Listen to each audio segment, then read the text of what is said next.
ரஷ்யாவில் மருத்துவம் பயில சிறந்த ஒரு அரிய வாய்ப்பு. வெளிநாடுகளில் மருத்துவம் பயில சிறந்த முறையில் உதவுகிறது ஏஜே ட்ரஸ்ட் கல்வி குழுமம். கனமழை காரணமாக ஒசூர் கெலவரப்பள்ளி அணையின் நீர்வரத்து சற்று அதிகரித்துள்ளது. இதுகுறித்த கூடுதல் விவரங்களை நமது செய்தியாளர் முரளி வழங்க கேட்கலாம். முரளி, முன்னதாக நீர்வரத்தின் அளவு எவ்வளவாக இருந்தது? கனமழையின் காரணமாக கெலவரப்பள்ளி அணையில் நீர்வரத்து எவ்வளவு உயர்ந்திருக்கிறது? விவரங்கள் என்ன, சொல்லுங்க. உள்ள பகுதிகளில் தென்சென்னை ஆற்றில் கடந்த 2 நாட்களாக நல்ல மழை பெய்து வருகிறது. இதனால் ஒசூர் கெலவரப்பள்ளி அணை நீர்த்தேக்கு அணைக்கு நீர்வரத்து அதிகரித்திருக்கிறது. நேற்று அணைக்கு வினாடிக்கு 1511 கன அடியாக நீர் வரத்தாக இருந்த நிலையில் அணையில் இருந்து 1444 கன அடி நீர் ஆற்றில் வெளியேற்றப்பட்டது.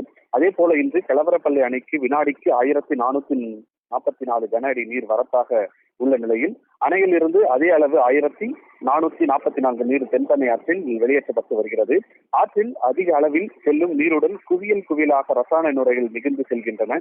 மழை காலங்களில் கர்நாடகா மாநிலம் எல்லைப்புறங்களில் உள்ள ரசாயன தொழிற்சாலைகளில் இருந்து விடப்படும் ரசாயன கழிவுகள் தென்பெண்ணை ஆற்றில் கலப்பதால் இது போன்ற ரசாயன நுரைகள் வருவது வழக்கமாகவே உள்ளது.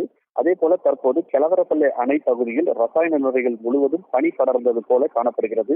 அங்கு வீசும் காற்றில் ரசாயன நுரைகள் சுழன்று அருகில் உள்ள விவசாய நிலங்கள் மற்றும் சாலைகள் விழுகின்றன.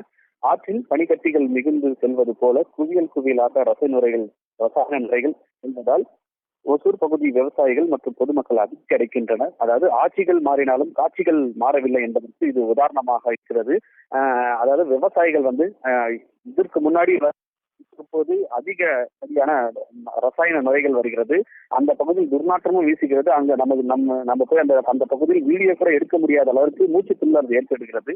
இது சம்பந்தப்பட்ட அதிகாரிகள் உடனடியாக இந்த தண்ணீர் விவசாயத்திற்கு பயன்படுத்த முடியுமா அல்லது அந்த ரசாயன நுரை விவசாய நிலத்தில் விழாத அளவிற்கு நடவடிக்கை எடுக்க வேண்டும் என இந்த பகுதி விவசாயிகள் தொடர்ந்து கோரிக்கை வைக்கின்றனர். கனமழை காரணமாக ஒசூர் கெலவரப்பள்ளி நீர்வரத்து தற்பொழுது உயர்ந்திருக்கிறது. இது தொடர்பான விவரங்களுக்கு நன்றி.